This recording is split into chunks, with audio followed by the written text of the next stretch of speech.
Last week, I knew I had to get started on my next video, but at the same time, I really wanted to draw. I mean, I always want to draw, but this time, I needed to draw. So I decided to do the OC Characterization game, patent pending, because your girl invented it and this game exercises my art and writing skills. So basically, I put my OCs on this wheel and spin it. I spin it again and get another character. Then I spin this wheel to get a random scenario. I draw both characters in these scenarios while speculating how they would react to it. When it comes to the drawing portion, I experiment using a coloring style I typically don't use. It could be traditional or digital. So that's with the art. With writing, of course, all the scenarios are non-canon and sometimes nonsensical.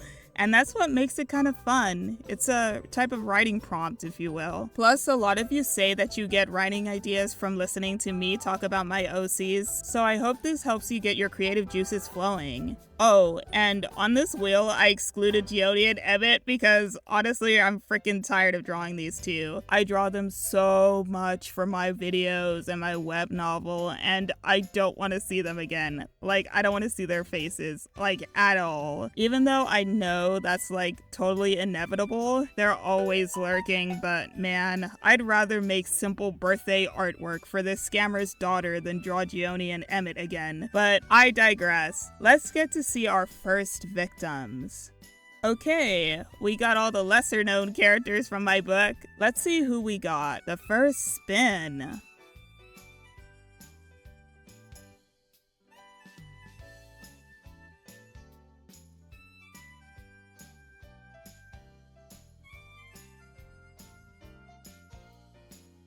The stressed out, overworked Mayor Tracy. Who's next?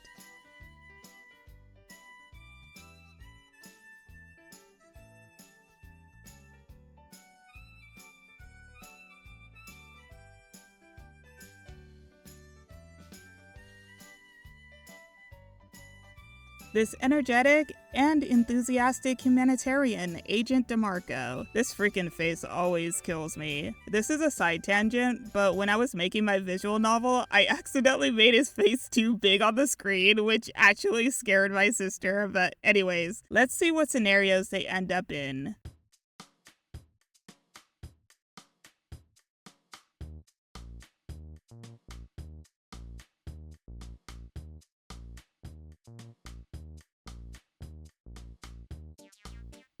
Mistaken identity. Ooh, that's a good one. With this, I want to imagine they both have a doppelganger on the loose somewhere and now they're on a wanted poster, and how they would react to it if they were accused of being them. For the art, I didn't deviate too much from my original style, just added a screen, some texture, and brown line art, you know, trying to get my feet wet when it comes to like experimenting with my style and stuff like that. I feel like DeMarco would see the wanted poster and find it absolutely hilarious, not taking it seriously, like saying something dumb like, well, who said handsome fella on the poster? You know, something so corny that it makes you want to punch him in the face. You'll probably mess with the person who confronted them also while doing that, and then subsequently helping that person go find the actual criminal. After all, he is an agent, so it would be his job to enforce the law while also helping out citizens. So yeah, from this scenario, it wouldn't end too badly. So for Tracy's art, I experimented with a more pixelated brush and more luminosity on the canvas. I have mixed bags with this drawing, but hey, it's something new, I guess. So how Tracy would react is a whole different story. She would get absolutely livid. She would say something like, how dare you accuse me of being a criminal, and to think I do so much for you in this city, that something as ridiculous as this would even cross your mind. You've always been ungrateful and so dramatic. You want me dead, don't you? You would like that, huh? I'm just the worst mayor, and you'll find any reason to get rid of me. well, this whole city would go under without me. And this like narcissistic rant will probably go on for like another 7 minutes, to the point where the accuser would walk away and probably feel bad for saying anything about Tracy. So yeah, it's like a pointless endeavor trying to accuse Tracy of anything. Tracy and DeMarco. To really compare their characterizations, I'll analyze how they both feel about each other. In chapter 12, Tracy says this about him: "You work so diligently in the community, always helping others. I'm more than proud." But I want to bring up that when Tracy tries to motivate DeMarco's sister after saying nice things about him and Jolene, she says this: "She works hard to get where both of you are, and I can't wait to finally see her blossom as an agent." Libisha caught strays here for no reason, but you know what? Out of every character, I think Libisha catches the most strays, and I'm all here for it. So I think it's safe to say that Tracy is more of a mother figure who 100% has favorites, and since DeMarco is successful in her view, she favors him compared to his sister. Now, how does DeMarco feel about Tracy? There's a bit of unbiased towards her. He doesn't let her perception of him affect the way he feels, whether it's positive or negative, because sure, Tracy likes him now, but let's say DeMarco decided to not help the community and was a complete delinquent, she'd probably stop being nice to him. He's aware of that, and that Tracy's love is not unconditional. She'd turn on him quickly the moment he decided to do anything else. There are a handful of characters who know Tracy is a narcissist and others who don't. DeMarco knows, but doesn't make a big deal out of it. Okay, so that was some juicy lore I'd never talk about again, but you know, that's why I like doing these types of games, because it makes me think in a way I probably wouldn't. Either way, I would probably just default back to these two idiots. So it's always good to speculate on two characters who I don't talk about much. Well, when it comes to this, also please tell me how your character would react in this scenario and the other scenarios that I'm going to bring up in this video. Like, I'm so curious and I'm so serious. Please tell me how your characters would react. Anyways, who do we have next? The Wheel of Fate. Who do we choose?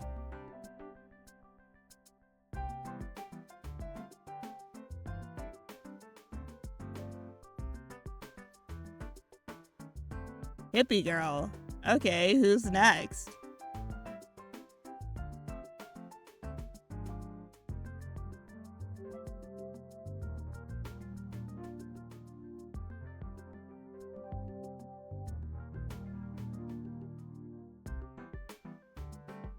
Brandon. Okay, great. Now, let's see the scenario.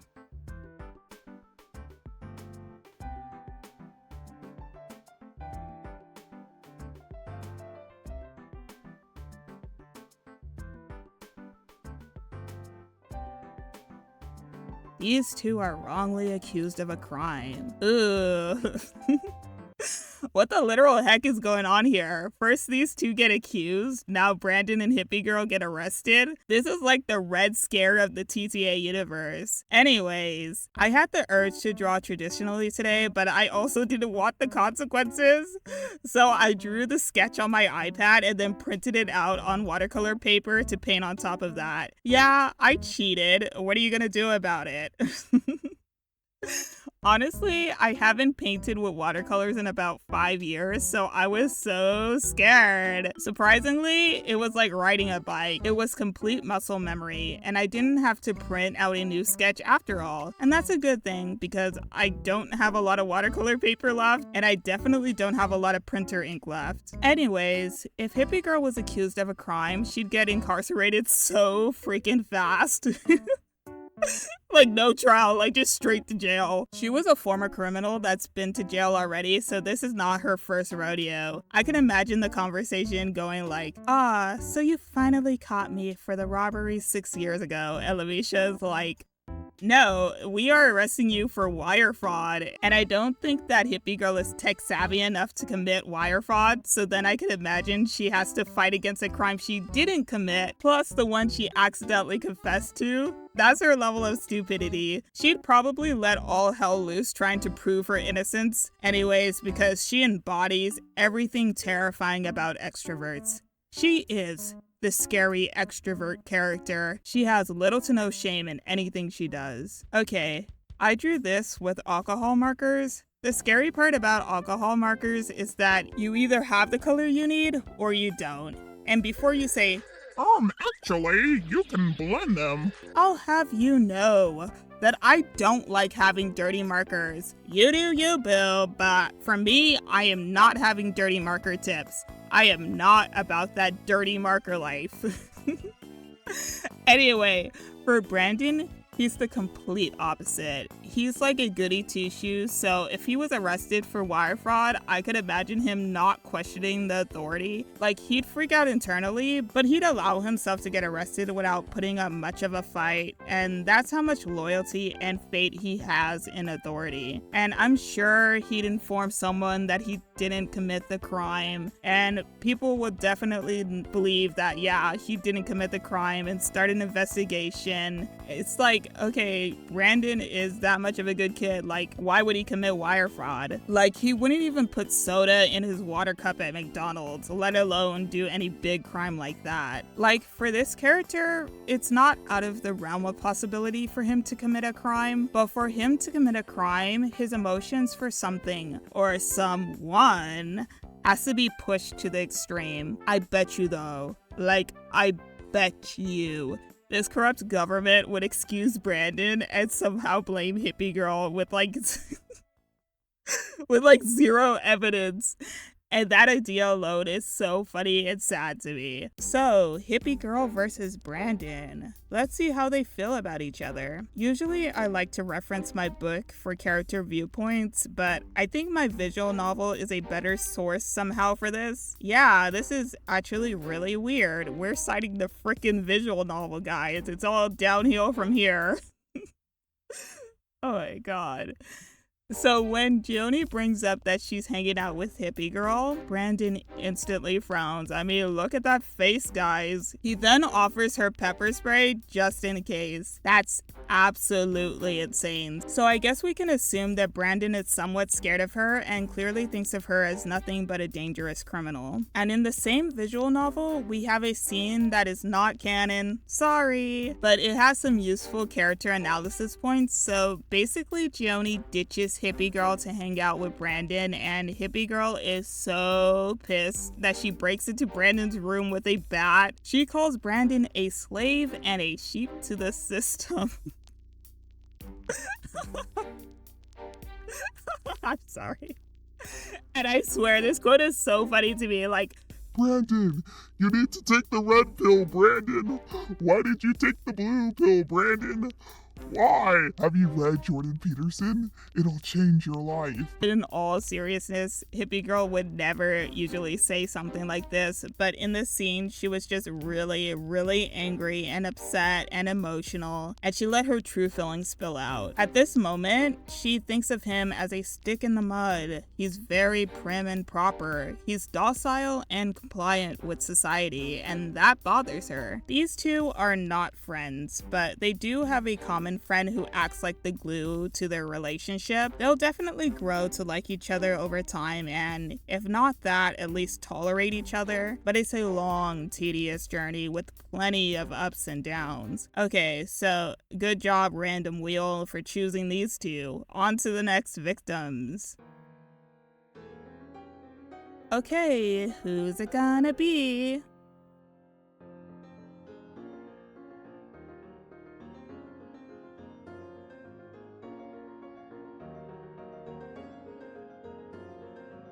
Ew, we already talked about him, so we'll just keep spinning until we get someone new.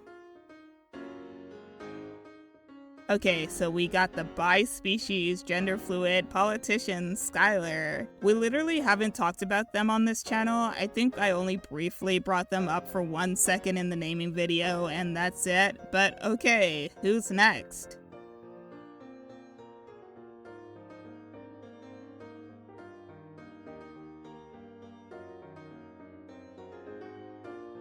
Finally, someone new. The abrasive, short-sized, and short-tempered Kathy.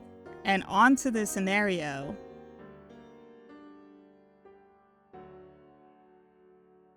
Everyone forgets them. Yep, that's a good one. Okay, with drawing, I experimented with my usual lineless art style, but I added texture and lighting to it. You know what, guys? I kind of like this one, not gonna lie. But anyway, with Skyler, a part of their character is trying to find their identity and purpose in this world. Being half human, but not knowing much about human culture, they're isolated in that regard, while also being half Zegrin, a group of people from a place called Outergen that looks like this.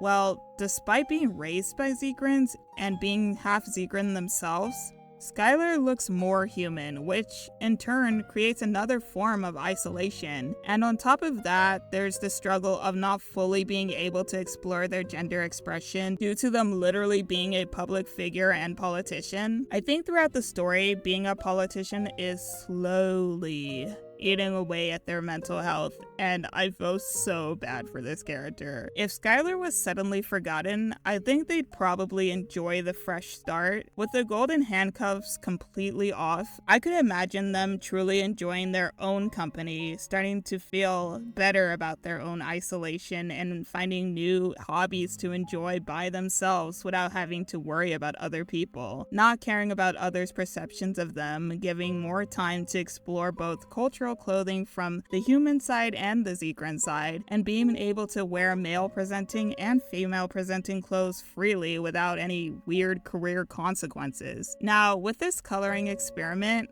I tried heavy shading with vibrant highlights. Pretty fun to draw. Now, if Kathy was forgotten, she wouldn't care for the most part. If we look at her toy house, it's clear as day she doesn't have many friends, but plenty of enemies. Unable to tolerate Brandon's priority change, it caused her to only have one close friend left, and she'd do anything to keep that relationship strong.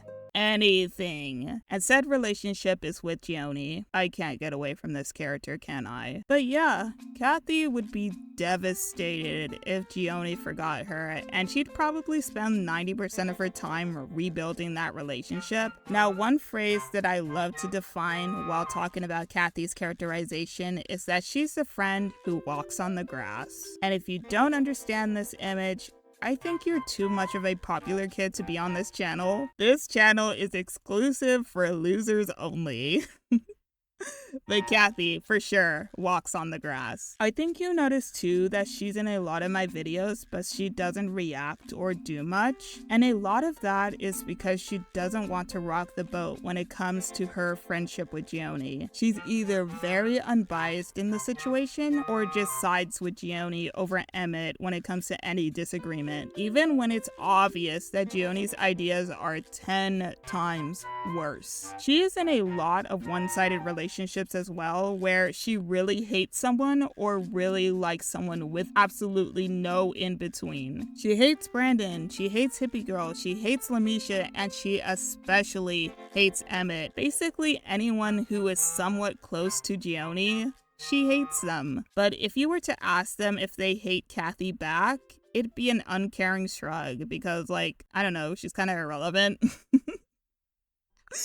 But when it comes to Gioni, she considers her her best friend, her only friend. Like, I'd argue that Kathy's feelings for Gioni are borderline sapphic, but Gioni's feelings towards Kathy are strong as well, but not reciprocated to that level. And with that, if there's anyone who remotely threatens breaking that close friendship, Kathy is automatically jealous and hateful, but it's for the most part subtle. I think she's only outwardly angry and mean to Emmett, but everyone else, she kind of just keeps her hatred for them on the low. I see a lot of myself in Kathy sometimes. And I don't like it. I struggled with this issue a lot, especially when I was in middle school. I think it's pretty normal to have intense jealousy when someone you like chooses someone else to hang out with over you. It's a very unhealthy type of jealousy that, you know, for this character, she needs to learn to let go, because there are so many people out there who would make for better friends than Gioni. That's an awful thing to say, but it's pretty true. So that's the struggle Kathy's dealing with, and this scenario only affects her relationship with Gioni all in all. Now, when it comes to Skyler and Kathy, they've actually never met, like, barely at all. Like, sure, Skyler is a politician, but do you think this is the face of someone who gives a rat's behind about politics? Absolutely not. It's funny because there are plenty of stories with prominent characters who never interact within the story, and my story has characters like that. These two are important for the plot, but they have never met once. I would like to explain how intertwined yet separate everything is in terms of the plot though. Like, Skyler is aware of some drama involving Kathy's near-death experience, but they don't know Kathy personally. It is only rumors and hearsay that add to the collective drama surrounding the area. But okay. Let's say that they were to meet one day. Kathy would probably think that Skyler is an uptight City 1 aristocrat, and Skyler would probably think Kathy is a strange City 2 orphan, but maybe they'd be chill with each other? I don't know, it's a real gamble really, but I don't think their personalities would clash too much in terms of like their viewpoints and all that jazz. Anyways, that's the OC Characterization game, patent pending. I'm pretty sure someone else has already made this game and nothing's new under the sun, but I think this game was pretty fun for me because it's a way to break away from the main plot and speculate how certain characters would react to different things. I also think this is a great way to check who's driving the story, the character or the plot. Hot take, but when the plot is doing most of the driving, that's when you get some pretty flat characters. So for me, to make sure that my characters have, well, character, I tried throwing them in any scenario, and by doing that, I know exactly what will happen because of their strong characterizations. If you play this game and think, yeah, I don't know how my OC would react to that, it's time to go back to the drawing board and think of some more fun personality traits to give them. Trust me, it's 100% worth it. Anyways, the app I used was called Decision Roulette. I just kind of chose random wacky scenarios to add to it, but if you want my specific list, just message me on Discord and I'll send it to you. Anyways, that being said, I think that's it.